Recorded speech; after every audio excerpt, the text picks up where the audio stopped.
The senator from Alabama. Thank you, Mr. President. You know, last week, many of us reflected on the blessing it is to live in the greatest country on the face of the earth, our country that provides safety and security for millions and millions of people. Freedom and free enterprise lift more people out of poverty than any other system or country in the history of the world. But our country cannot exist without a robust economy. It is impossible. And you can't run an economy without fossil fuels. That's also impossible. However, there is an alarming and growing trend to put unproven theories and radical ideologies over common sense. And it's catching up with us as we speak. Years of attacks on reliable American energy sources in the name of green policies has taken us backward in our progress to produce affordable, accessible, clean energy. Global supply chain issues accelerated the consequences of these policies, leaving many Americans unable to afford things like gas and utilities. As we inch closer to the coldest part of the year, we face the real threat of the energy crisis. At a time when all Americans should feel the warmth of the holiday, many of them could be and will be left out in the cold. The United States already loses more people in the winter months than in the warmer months, and skyrocketing utility bills could make millions of Americans vulnerable as temperatures drop. We must change course. It is time to end the blind allegiance to unsustainable energy policies. It's time to end the relentless pursuit of eliminating fossil fuels. These policies are suffocating the American energy sector and the economy as a whole. All the while, the Biden administration's war on fossil fuel is increasing our reliance on foreign crooks and criminals for energy and oil. Just last week, the Biden White House announced it will allow Chevron to resume the production and export of oil in Venezuela, a country led by a brutal communist regime. This dirty deal with a dictator will almost do nothing to ease the pain at the pump for Americans. It will do nothing. And Venezuela's oil fields are among the worst, and I mean the worst, for environmental causes in the world. Why does our president prefer dirtier oil from a foreign adversary over cleaner energy from Texas and North Dakota? It makes zero sense. Per usual, this administration is focused on distractions to make the American people think they're doing something to bring down energy costs, which they're not doing one thing. It's time to cut out the tricks and the climate rhetoric designed to scare Americans into accepting the consequences of backward energy policies.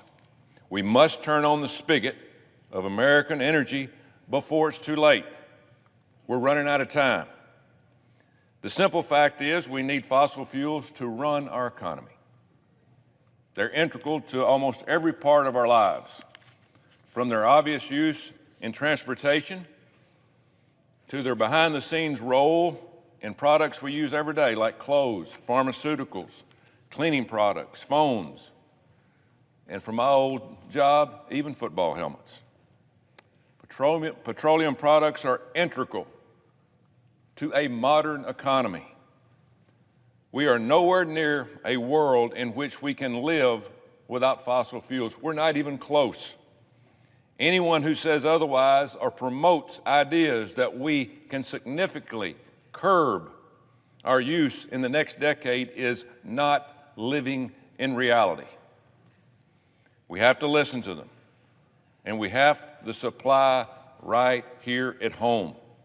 The Permian Basin, spanning Texas and New Mexico, is estimated to have 66 billion, now that's with a B, 66 billion barrels of oil waiting for use. That region alone could provide America tens of thousands of time and aggression of making our energy process more profitable and using our energy here at home. Our country has ample supply and the cleanest, and I want to repeat that, the cleanest generating methods in the world. Not dirty oil like Venezuela, but the cleanest of anywhere in the world. We should be producing energy in America with American workers. However, for nearly 2 years, the Biden administration has promoted the ideals of climate change activists and undermining our energy industry. Within hours of taking office, President Biden signed several executive orders designed to reverse policies that promoted energy production. Instead, he instructed various arms of the government to put unnecessary burdens on fossil fuels. Here are a few key examples of the actions President Biden took on day one that have led to our biggest energy crisis in years. Number one, he canceled the Keystone Pipeline. Most people know about that. It would have delivered, if we had finished this pipeline, 800,000 barrels a day to our country. Not 40,000, in which we're getting ready to try to get Venezuela to supply. The pipeline's cancellation did not have an immediate impact on our country's energy supply, but it did send an immediate and clear signal to oil producers and investors that this administration was going to war with American energy. The fight was on, and it showed they were not afraid to unilaterally destroy American jobs in the process. As long as green energy activists were satisfied, that's what they were going to do. Number two, the president halted new oil and gas leases on federal property, included tribal land in New Mexico, despite the objections of Native American leaders in the region. Number three, President Biden joined the Paris Climate Agreement without any consent of this body right here. Without any. The American people should always be allowed to weigh in through their representatives in this building when our country plans to join a binding international agreement. But President Biden knew he didn't have to have the votes, or didn't have the votes, so he went without us. Did it on his own. And number four, he overturned crucial reforms to policies that had led to historic energy production under the previous administration, creating huge amounts of red tape for producers and American workers. In the short term, he made it almost impossible to drill oil. In the coming months, President Biden continued his crusade by creating multiple new positions and groups with broad authority to oversee and regulate energy. The Biden administration's EPA rolled out new restrictions on methane emissions from the production and transmission of oil and gas. The Securities and Exchange Commission was given power to require companies to provide detailed reporting on their climate-related activities, like emissions and plans to cut emissions. Progressive government regulators at agencies like the SEC and Federal Reserve are attempting to force banks and other financial firms to consider the effects of climate change when lending money in investing decisions, an absurd overreach into private sector by activists posing as public servants. Just as companies are laying off employees and freezing hiring in preparation for the looming recession that's coming, here comes a government to lay down more regulations that will cost a fortune, an absolute fortune, to comply with. But it won't just cost the companies, it will cost the American taxpayers billions to administer all these new regulations.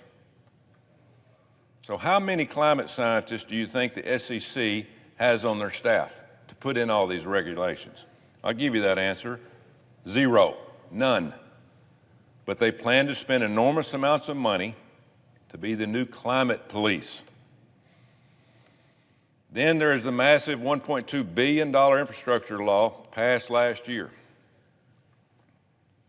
Huge amounts of your taxpayer dollars are being spent on green energy programs, including billions to advance what the White House calls environmental justice. Government agencies like the EPA and the Department of Justice expanded their, quote, equity and justice offices to selectively funnel money to certain communities of their choosing. This buildup of bureaucrats to harass businesses, farmers, and energy producers is all in the name of climate justice. Is it just to encourage Americans who can't afford gas to go out and buy an electric vehicle? The average cost is which is $65,000. Is that what they're trying to do? No, in fact, it's insulting. This list of anti-American energy actions is nowhere near comprehensive, but it does make this administration's priorities perfectly clear. More red tape, less affordable energy. For nearly 2 years, more and more power has been given to government elites while affordable energy production has been crippled. And to make matters worse, the Biden administration elites push their climate agenda on average Americans all the time. And what are they? They're nothing but hypocrites. Take, for example, President Biden's handpicked climate envoy, John Kerry. Mr. Kerry spends his time warning Americans they will suffer unless they believe his extreme climate theories and change their behavior. He insists on it. Meanwhile, he flies around on his private plane, staying at one of his multiple homes and sailing on his yacht. What concessions has he made to make our lives better? It seems to me he's living pretty comfortably. But he's not cutting back. He's asking you to cut back. When he led our country's delegation to the United Nations Climate Change Conference just a few weeks ago, he flew in one of the 400 private jets from around the world that took leaders to Egypt to talk about this climate change. I talk about Mr. Kerry, I don't even want to get into the discussion about our multimillionaire buddy, Al Gore, who has made millions on climate change, that everything that he's predicted has not come true. Not one thing. But he's made millions of taxpayer dollars over the years.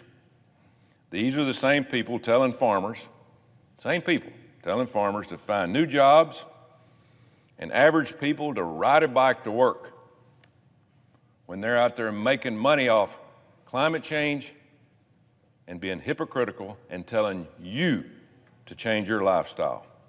President Biden, John Kerry, and Al Gore, and climate activists want pain and suffering for you, but not for them.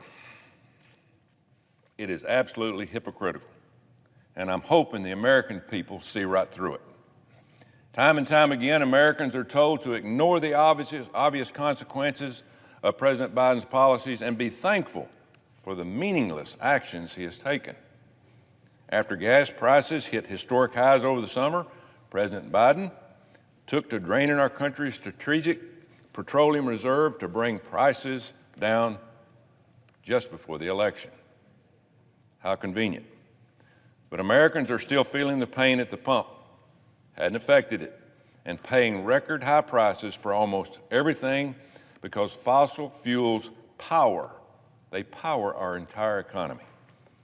It's a simple fact that is clear to the American people, but lost on the left-wing activists running this administration. They're being figured out. They are too busy warning us of a climate crisis to address the energy shortage that they have created, which is nowhere at its peak. It's still coming. This winter, things are going to get a lot worse for the American people. Almost half of all American households use gas for heat. This year, the average family relies on natural gas will pay 28% more to stay warm than they did this time last year. 28%, and rising. That number could even go higher on energy shortages when they worsen, which they will. This kind of price increase can devastate working families. But again, instead of promoting American energy production to bring down prices, this administration has demonized and discouraged fossil fuels at every corner, at every opportunity. Just a few weeks ago, while responding to climate activists, President Biden promised there would be, quote, no more drilling. We're done. This promise, ironically, came just days after his administration blamed oil and gas producers for not drilling enough. His incoherent energy agenda has created uncertainty and distrust among the energy producers we rely on to survive. And his administration's obsession with energy sources that are inefficient and unaffordable, like wind and solar, do nothing for families who won't be able to heat their homes in the next few months. Americans should never have to choose being fed or being warm. Never. But that is where these progressive energy policies are taking us and have left us. All this has been in the name of fighting back against so-called climate crisis that has yet to materialize. Has not materialized. They can scare you with it. We're all environmentalists. We love this country. We love this world that we live in.